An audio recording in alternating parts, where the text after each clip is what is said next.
Hey, so welcome to this last video on the topic of weather maps, and we cover the concept of isotherms, isobars for surface maps. And at this point, we will talk about what's happening aloft in higher elevation by covering the topic of upper level maps, how we got information from higher in elevation, why it's important also because, in fact, when meteorologists or people in the weather are looking for a trend to have an idea to make prediction for the next couple of hours or for the next couple of days, they have more information by looking what's happening higher in elevation than looking at the map, the ground in itself. So there is a lot of information that we can extract, and that's something that we will see in the coming weeks as we're covering the material of this course.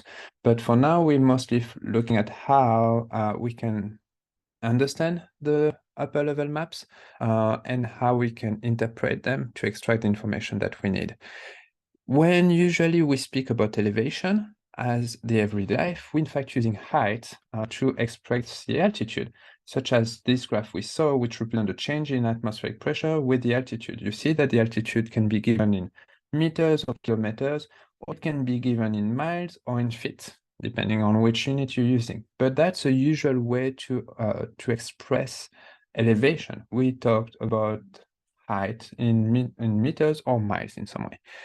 Meteorologists, they don't really like to use height as a reference for the altitude, but instead they're using pressure. Why are they using pressure? Well, first we can see that there is a pretty good relationship between the atmospheric pressure and the elevation. We saw that before. In fact, there is an exponential decrease.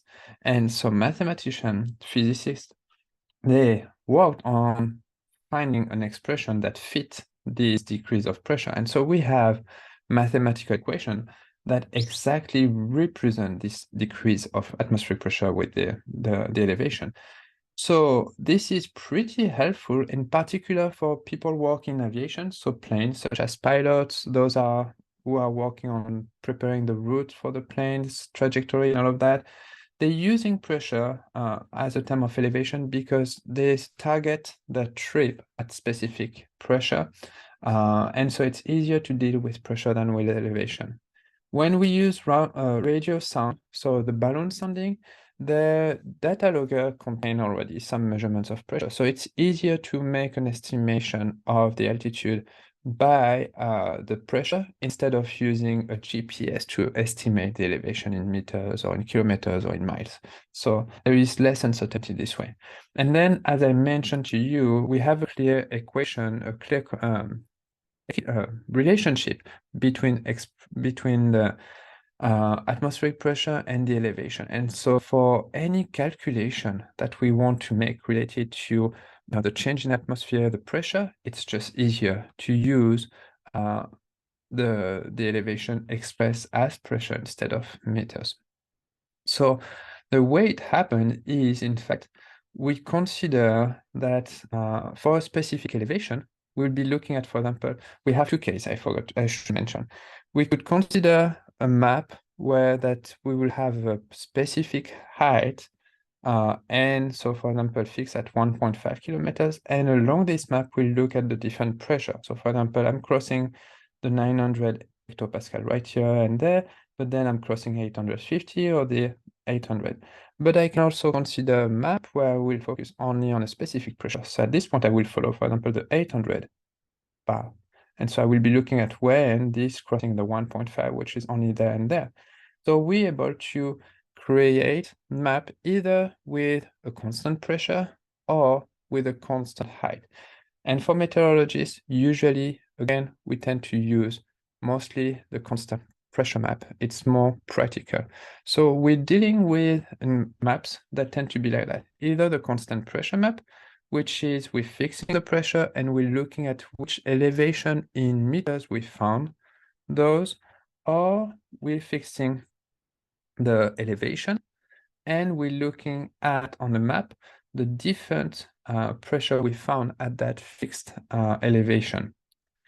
So this can be the pressure surface which is right here. As I mentioned, it's kind of more used for radio sound because they're measuring the pressure, so we have a pretty accurate measurement.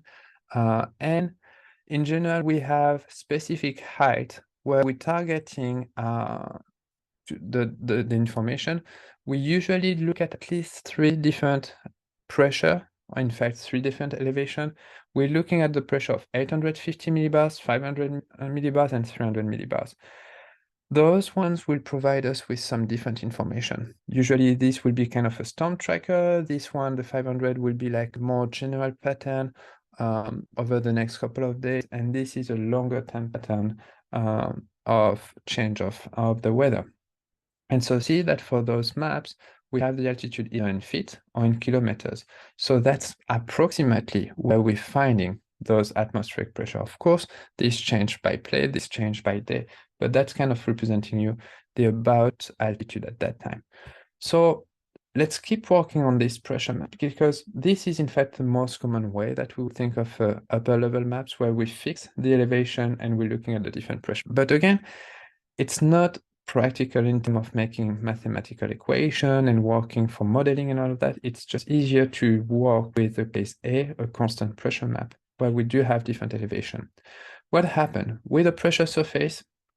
We can just start simply right here, where we consider a system that is perfect and where at every point the specific pressure of 700 millibars will be found at the same elevation everywhere. This is a perfect case. However, in our planet, on our planet, there is no perfect case. And so what happened is we have zones where this 700 millibars will be found in higher elevation and some places where it's found in lower elevation. The place where we found the higher elevation, right, in the place where we found the 700 millibars at lower elevation, let's start with this one, is in fact a place called a low pressure region. What happened is usually at that place, the air tend to be cooler. And so by being cooler, it tend to condense. Like us, when we're cold, we just like starting to kind of go back closer to each other. And so with this idea of the air being cooler, the air contract, and so it's becoming denser, and in fact, it's getting closer to the ground. So the 700 millibars will be, in fact, drop down in elevation. In other places, in fact, we tend to have places where the air tend to be warmer. We saw that in the video 1. For example, the southern part of the US tend to be warmer than the northern part. And in those regions, usually the air will start to take more volume, to expand. And so the 700 millibars might be in fact pushed up because the air is expanding. This is in fact a place of what we call high pressure in itself. So by fixing the 700 millibars and looking at where we found higher elevation, lower elevation, we can find the high pressure and low pressure. Low elevation will refer to the low pressure system, high elevation to the high pressure system. So if we look at how this change from a usual surface weather map, in fact, in general, upper level maps, we tend to kind of have a hard time to start with, but they are easier to work on than a surface map.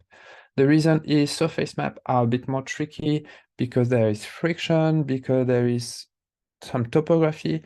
And so the changes, the interpretation of those maps tend to be more difficult than upper level maps, but there is no friction at all. And so it's a little bit more simple to deal with and to figure out the high and low pressure system. And so with that, we usually obtain maps that look something like that. So this is upper level maps that is with the pressure being fixed. And what we observe is instead of, try to remember the isobars from the surface map that was making any kind, a bit chaotic. On this one, you just look and they really look more parallel to each other. And we have this kind of U shape, like right here. And that's what we call a trough. And some N shape, like we see right here. This is what we call a ridge. And by figuring out U shape, or so trough, and ridges, we're able to figure out the places of high pressure and the places of low pressure. We'll see that in just a little bit. If we're looking at a map the way it is, this is a map from a fixed pressure of 500 millibars or 500 hectopascal. It's the same. Both units are equal to each other. We can observe right here a throw. This is in fact a place of low elevation for the same pressure. This is where we saw the low elevation. And so this is referring to a region of cold or cool air. At this point, this is in fact referring to a low pressure system that is right here because it's cold. Okay, remember what we saw just before. We observe right here a N shape, which is a ridge. This is in fact a place where the elevation goes up, as you can see for the northern part. And so this is a place that tends to be warmer. So that's what we expect this part to be a high pressure system, okay? Because it's warmer. So normally no clouds, almost no wind, versus the other one, which is a low pressure, we would expect to have clouds and more a strong wind. This is a map for the 500. We can also do the same for 850 millibars map, which is closer to the surface, okay? If we're looking at those two maps, the elevation right here, oh no, that's not the same unit, so I will not be comparing those. But we observe just very similar type of behavior with a ridge right here and a trough right here. So we have a low pressure system there and a high pressure system there, okay? Corresponding to, at this elevation, some cold air on the surface and some warm air on the surface. So let's work on the interpretation of those maps, looking at both possibilities, what we call a constant altitude map, which will be we fix the altitude to be, in this case, let me double check. We're looking at two, I'm looking back. Oh, sorry, right here.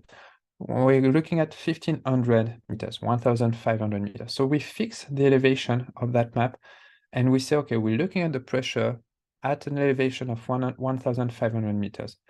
And above, at that elevation, we found that on the left side or the west, let's say the west side, we found that the pressure is initially 800 millibars. Then in the middle part, it's 850 millibars, and then 900 millibars on the east or the right side, which means that because it's higher in pressure, we do have some warm air above it, below it, and over there, it's colder, so it's lower in pressure, so we have some cold air. So this is how it looks like if we would do a cross-section from the ground to a surface, to the higher elevation, okay? So if we do kind of a 3D representation, that's how this would be looking at. And so if we try, then, so this is a vertical representation, okay? Going from the ground to the high elevation of 1,500 meters. This is a 3D representation of it with a surface right here and the high elevation right there. And so if we try to plot that on a 2D map, this would give us that. We have the map, let's say the US would be inside, and we have on the western side the 800 millibars being a colder region, and the high pressure on the western side, on the eastern side. This is for a map at constant altitude. Let's look at this map at constant pressure. At constant pressure, it's very similar. In fact, the map that you got, if I'm going back, is almost the same as the previous map, except that instead of fixing the elevation for that one, we're fixing the pressure, which is we're looking at the 850 millibars now. So see the difference. This is the same starting point as the previous one, but it's right here that we change. At this point, we're fixing the pressure and we're looking at the elevation. And we found out that the 850 millibars on this side is found at 1200 meters. In the middle, it's found at 1500 meters. And on the eastern side, it's found at 1800 meters. Giving us the same conclusion, okay? It's just how we interpret it, the mechanism, the way we interpret it is slightly different, but the result is exactly the same. So we have two possible interpretations, fixing the elevation and looking at how the pressure change, or fixing the pressure and looking at how the elevation change. At the end, the result is exactly the same, okay? And it's just for calculation and because it's more convenient for people working in aviation and in weather that they use this part of fixing the atmospheric pressure. It's an easier approach. And so why make it complicated when you can make it easy? On our side, it may be not logical, but to be honest, as soon as you apply it, it's definitely helping. Let's look at finishing up with this video with a closer to real situation, a closer look to a real situation where we have imagine the US would be there, we have the north being warm on this side, hot on the south part, cold and cool. Well, if this is what we observe from the surface, okay, what would happen in the altitude? Something like that. If we would take an altitude with a fixed pressure of 850 millibars, because you have a warm region there, you can expect it's a high pressure, and cold region there, it's a low pressure. So you can draw your ridges, the N shape, that will show you the high pressure, and the U shape on the western side here, which show you the low precipitation. And if you try to make it 3D, that would give you something like that, which with this layer that you can observe is in fact the layer of the 850 millibars. On any place on this plane is in fact 850 millibars, okay? Final thing, just to check up, another exercise I'm asking you to do before your discussion, so you can, there will be a checkup in the discussion. You're working with this map right here, where we have 4 points A, B, C, D. As you can see, it's a pressure map. It's an upper elevation map with a fixed pressure at 500 millibars, it's fixed. And we have the different elevation right here, which should be probably in meters. I'm asking you to answer those questions. So you will be able to find this exercise on CAT courses, complete it before your discussion so you can check that during your discussion as just checking your learning. All right. And with that, we are done with this chapter on weather maps, and I'll see you soon for the next chapter. See you.